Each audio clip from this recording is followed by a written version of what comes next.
शादी से एक दिन पहले लड़की ने अपनी सबसे फेवरेट वेडिंग ड्रेस को जला दिया। फिर उसने वही जली हुई ड्रेस और तलाक के कागज शादी की जगह भिजवा दी। लड़के ने जब ये सब देखा तो वो हक्का बक्का रह गया। उसे कुछ समझ नहीं आया कि लड़की ऐसा क्यों कर रही है, जबकि सच्चाई ये थी कि जो कुछ भी हुआ उसकी असली वजह वो खुद था। असल में शादी से सिर्फ एक हफ्ता पहले लड़की जिस फ्लाइट से आ रही थी उसका एक्सीडेंट हो गया था। वो टूट चुकी थी, डरी हुई थी, और तभी उसने वहाँ किसी को देखा, सीईओ को, जिसे उस जगह पर होना ही नहीं चाहिए था। उसे लगा शायद वो उसे बचाने आया है, लेकिन सीईओ ने बिना उसकी तरफ देखे सीधा फ्लाइट अटेंडेंट के पास चला गया और उसे गोद में उठाकर बाहर ले गया। लड़की वहीं घायल पड़ी थी, लेकिन सीईओ ने उसकी तरफ देखा तक नहीं। जब लड़की की आंख खुली तो वो हॉस्पिटल में थी। नर्स ने बताया कि वो एक दिन से बेहोश थी और इस दौरान कोई भी उसे देखने नहीं आया। उसे फ्लाइट वाली पूरी घटना याद आ गई और उसने तुरंत सीईओ को कॉल किया, लेकिन उसने कॉल उठाया तक नहीं। उसी वक्त उसे बाहर से सीईओ की आवाज सुनाई दी। वो दौड़ती हुई बाहर गई और देखा सीईओ उसी फ्लाइट अटेंडेंट को प्यार से समझा रहा था। बस वहीं लड़की सब समझ गई। जिससे वो शादी करने जा रही थी उसी ने उसे धोखा दिया था। उसने बिना वक्त गंवाए वकील से डिवोर्स पेपर्स तैयार करवाए। घर पहुंचते ही उसने सीईओ के लिए रखे एनिवर्सरी गिफ्ट को हटाकर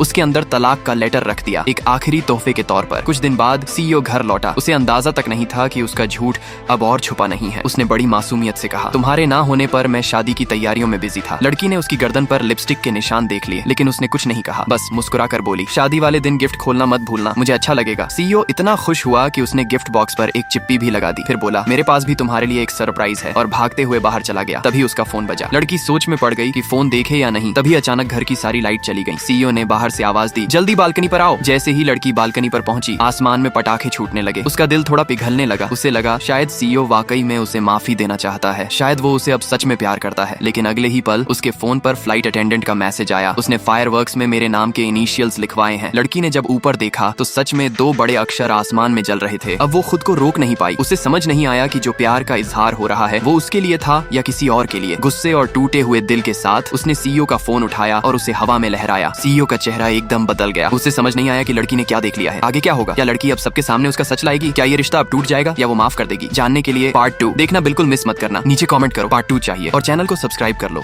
ताकि अगला पार्ट सबसे पहले तुम्हें मिल जाए।